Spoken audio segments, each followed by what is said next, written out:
o STF, né, com o despacho do senhor Flávio Dino, disse que as empresas brasileiras não deverão cumprir nenhuma sanção oriunda dos Estados Unidos, falando aqui especificamente da Lei Magnitsky.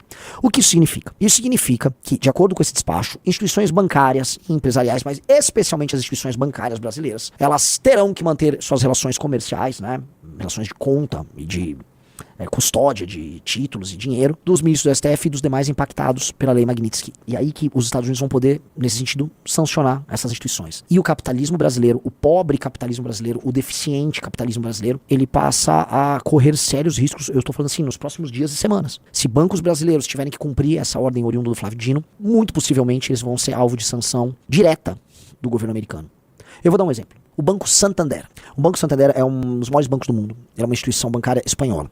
O Banco Santander no Brasil, ele é um dos 5 grandes bancos. Tem Caixa, Banco do Brasil, Itaú, Bradesco e Santander. Ele é um dos 5 bancões comerciais. O Santander, naturalmente, ele está conectado com todos os fluxos de capital globais e, naturalmente, ele está conectado com os Estados Unidos. Se o Santander do Brasil tiver que manter conta de alguém afetado pela Magnitsky, o Santander mundial vai pagar esse preço. É mais provável, talvez, o Santander no Brasil querer fechar suas operações no Brasil do que cumprir essa decisão do STF. O Banco Safra, que é um banco de elite, né? Ele trata de grandes empresas e de clientes mais high-end. O Banco Safra, com certeza, deve ter correntistas que foram afetados pela Magnitsky. O Banco Safra tem, se não sede, ele tem uma agência, ele tem basicamente um prédio, Riso. Checa aí, na Quinta Avenida em Nova York. O Banco Safra tem grandes operações nos Estados Unidos. Eu não gosto dos casos do Banco Safra, porque eu já fui correntista e eu sei como é que eles são predatórios no trato com os clientes. Mas eu não desejo pro pessoal do Banco Safra, de modo algum, que eles sejam impactados pela Lei Magnitsky. Querendo ou não, uma expressão do capitalismo brasileiro. Isso aí é uma loucura. Esse despacho de Flávio Dino é uma loucura. E ele vem depois de uma reunião que o André Esteves do BTG teve junto aos ministros do STF, junto ao Procurador-Geral da República. Poxa, foi o sistema financeiro brasileiro com o STF se reunindo e esses caras foram, e depois dessa reunião, e tiveram esse despacho. Com certeza o mercado financeiro brasileiro vai ser impactado por isso. Vou dar um exemplo. Se grandes bancões ou instituições financeiras, empresas ligadas ao mercado financeiro, se esses caras que fazem negócios por aí têm, vamos dizer, carteira de investimento de alguém que tá na Magnitsky, esses caras não vão poder ter acesso a mercados internacionais. Vocês estão entendendo o que eu tô falando? Vocês estão entendendo o que eu tô falando? Isso aqui é muito grave. Muito, muito grave. Então vamos ler o despacho aí, ó. Fica declarada a ineficácia em território nacional da medida cautelar concedida pela Justiça Inglesa, referindo no IDOC 787 por afronta à Constituição e ao artigo 17 da LINDB. Só pra contextualizar, esse despacho é de uma ação que era sobre municípios brasileiros processando a Justiça Inglesa, num caso envolvendo a Samarco e a Brumadinho. E aí ele deu esse despacho e aí o ponto seguinte começa lá. O STF, ele, como todo tribunal, ele só pode agir motivado, né? O juiz não cabe ele motivar. Ah, do nada o STF vai soltar um despacho sobre... Não, ele tem que agir motivado. O que eles fizeram, Riso? Eles pegaram um caso em que, é uma DPF, em que há, vamos dizer, matéria envolvendo direito internacional e relação entre empresas e legislação de outros países e Brasil. E aí eles estão usando esse outro caso que não tem nada a ver com isso para despachar e criar um precedente que afeta as instituições brasileiras, no caso da Magnitsky. Vocês entenderam? Decisões judiciais estrangeiras só podem ser executadas no Brasil mediante a devida homologação ou observância dos mecanismos de cooperação judiciária internacional, conforme artigo 105, 3. Leis estrangeiras, atos administrativos, ordens executivas e diplomas similares não produzem efeito em relação a pessoas naturais por atos em território brasileiro. B. Relações jurídicas aqui celebradas. C. Bens aqui situados, depositados, guardados. E D. Empresas que aqui atuem. Entendimento diverso depende da previsão expressa em normas integrantes do direito interno do Brasil e/ou de decisão da autoridade judiciária brasileira competente. Vamos explicar, vamos lá. Como é que funciona? Um juiz, um ministro do Supremo, por mais que a gente vivemos em tempos de inquérito do Alexandre de Moraes, em que ele virou uma fonte originária de direito, ou seja, ele é um inquérito, ele manda investigar, ele julga, ele faz tudo. Para manter a aura de normalidade no STF, ele precisa ser motivado. Vocês precisam entender uma coisa, um juiz, esquece o STF, um juiz de primeira instância, tá? Você é em Minas Gerais e tem um juiz aí na comarca de Juiz de Fora. O juiz lá em Juiz de Fora, ele não pode, belo dia, acordar...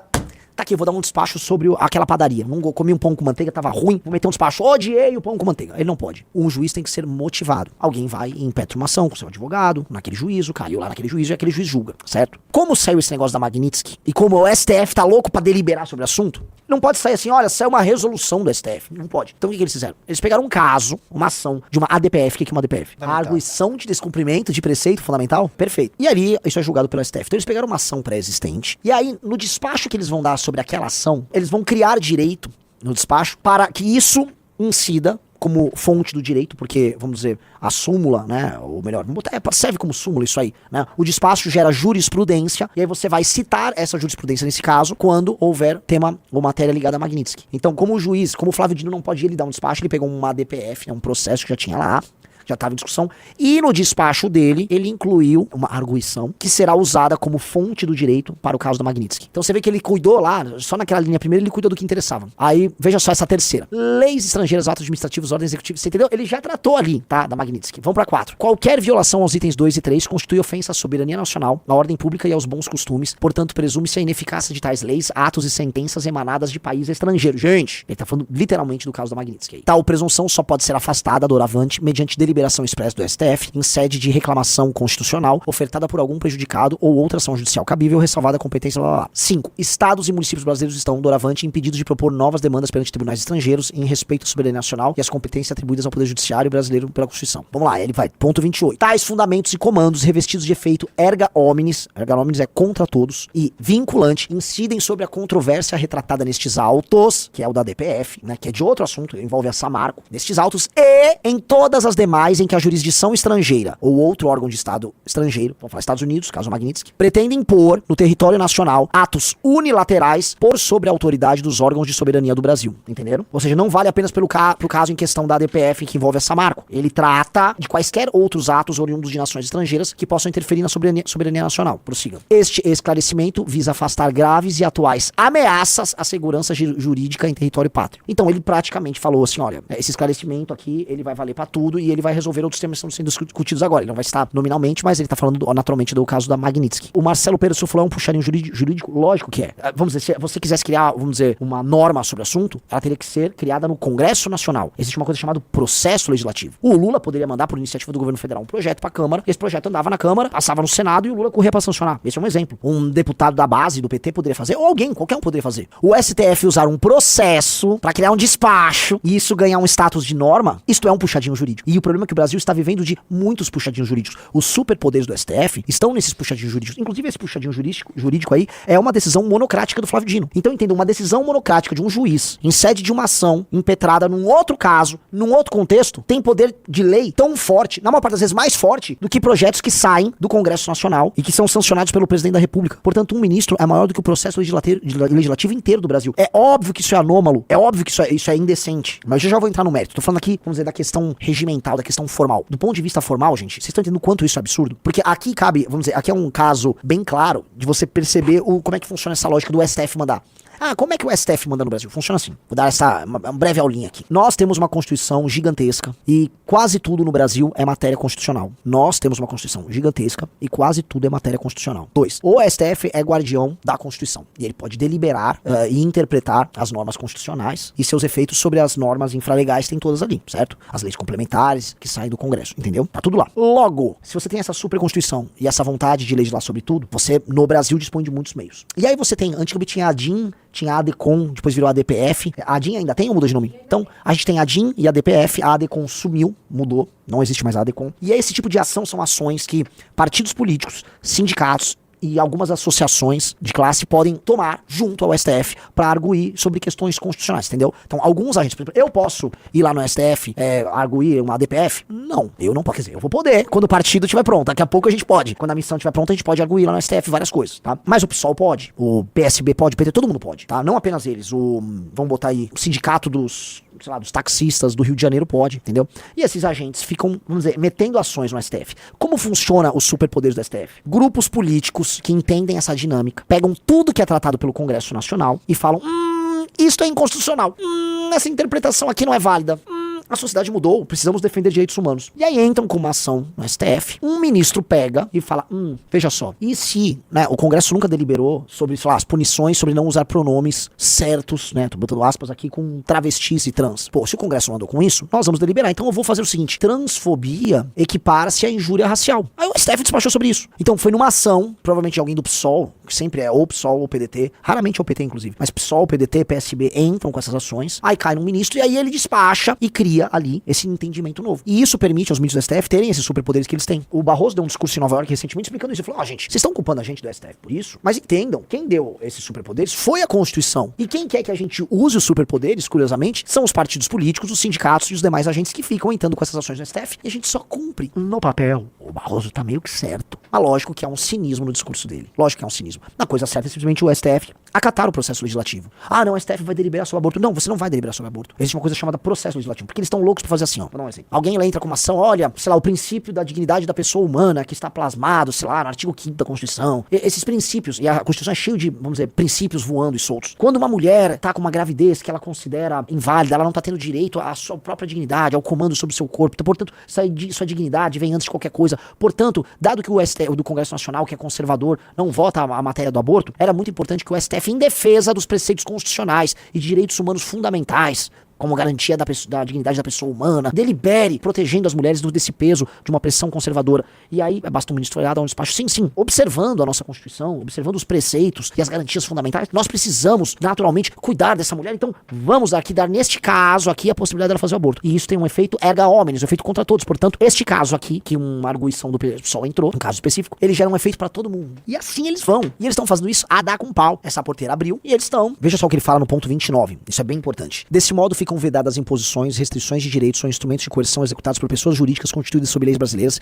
e que tenham sua sede e administração no país, bem como aquelas que tenham filial ou qualquer atividade profissional, comercial de intermediação no mercado brasileiro, decorrente de determinações constantes e atos unilaterais estrangeiros. Eles literalmente estão descrevendo, Riso, os bancos brasileiros. Aí ele ainda convoca uma audiência pública, que naturalmente as instituições financeiras brasileiras vão lá estar presentes, tá? Eu tô muito curioso sobre como isso vai afetar os bancões, tá? Tô muito curioso. Mas é esse trecho que tá agora aí. Vamos lá, pra finalizar, né? Tendo em vista os riscos e possibilidades de operações, transações e imposições indevidas envolvendo o sistema financeiro nacional, determina a ciência do Banco Central, da Federação Brasileira de Bancos, FEBRABAN, da Confederação Nacional das Instituições Financeiras e da Confederação Nacional das Empresas de Seguros Gerais, Previdência Privada, Vida...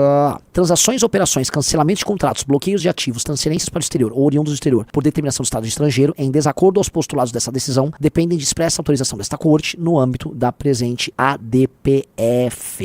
Ou seja, eles estão proibindo essas instituições de fazer qualquer tipo de ato motivado por pressão dos Estados Unidos, por exemplo, bloquear ativos financeiros de agentes impactados pela Magnitsky e enviar para o estrangeiro. Ou seja, eles estão falando, olha, não vai poder fazer nada, tá? Sem determinação do nosso STF. Eu quero comentar aqui, olhando para vocês. Meus amigos, a lei Magnitsky, em grande medida, ela viola, né, ela invade a soberania de outros países por se aplicar indiretamente sobre empresas que atuam nos países. Sim, naturalmente uma lei Magnitsky, ela não tem autoridade sobre a empresa brasileira. A jurisdição americana é restrita ao território americano, certo? Porém, dado que o capitalismo tem no seu nódulo principal, o capitalismo enquanto hub, e o capitalismo financeiro como algo profundamente conectado, e cujo sangue que corre é em dólar, o sangue do capitalismo mundial é em dólar, e o dólar, meu amigo, o dólar é americano, e essas operações passam pelos Estados Unidos da América, todo mundo tá, para participar do capitalismo mundial, amarrado aos Estados Unidos da América, em maior ou menor grau. Os bancos brasileiros estão também. Então, indiretamente, a lei americana incide sobre empresas brasileiras. Gostemos ou não. Isso é uma prerrogativa de quem tem mais força. Como os Estados Unidos têm mais força, porque ele é o nódulo central deste grande hub chamado capitalismo mundial, ele pode mais. É o famoso quem pode mais chora menos. Isto é um dado da realidade. Isto não é uma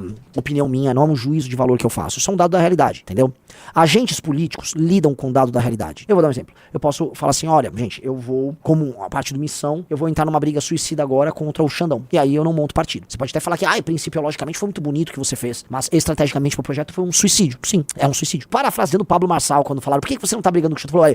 Falou, eu vou correr me jogar com o peito aberto contra uma lança. Houve sabedoria naquilo que ele falou. Ele tava dizendo o seguinte, eu não disponho de meios de ação para enfrentar o Alexandre de Moraes hoje. O Flávio Dino e as empresas brasileiras não dispõem de meios de ação para enfrentar o capitalismo americano hoje. Os Estados Unidos é forte em termos de tecnologia, em termos de recursos naturais, em termos de infraestrutura, em termos de capital humano, em termos militares, em termos financeiros. Eles são os líderes em tudo isso. Se eles são líderes em tudo isso, é muito difícil você enfrentar eles. É como o Brasil falar, não, eu vou mandar meus Super Tucanos, que é um grande avião, atacar lá os Estados Unidos, vou usar, sei lá, nosso poderio militar. Você não pode fazer. Você imagina o Brasil indo enfrentar militarmente os Estados Unidos? Existe uma desproporção. Imagine que do ponto de vista econômico-financeiro também existe essa desproporção. Então um líder político, ele tem que tomar decisões que não sejam estúpidas por conta das consequências políticas dessas decisões.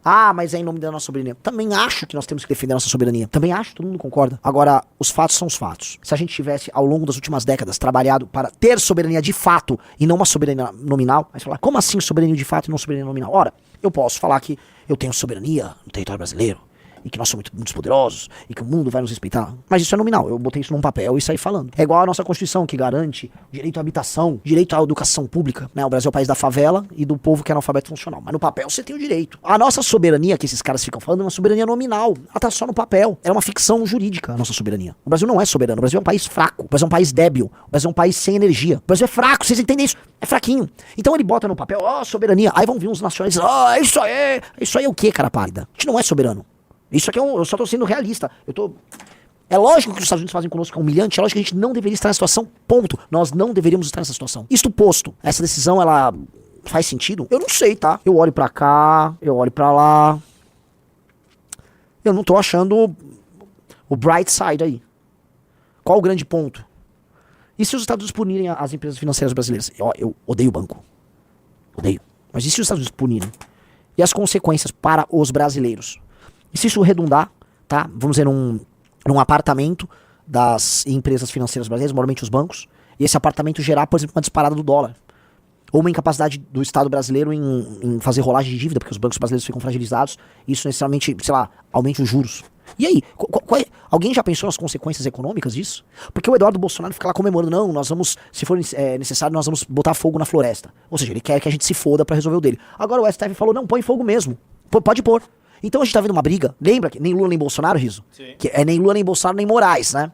Todo mundo que tá brigando ali, tá ali, não, vamos lá, vou botar fogo na floresta. Não, eu posso botar, eu trago a gasolina então, vamos brigar. Só que a floresta somos nós, a floresta é você. Você é a floresta. Você vai se fuder. Então, esses filhos da puta que estão em disputa aí, todos eles, né? STF, Bolsonaro, Lula, estão brigando. Soberania, mito, democracia. Não, é a minha democracia. E você se ferra nessa merda. Isso é loucura.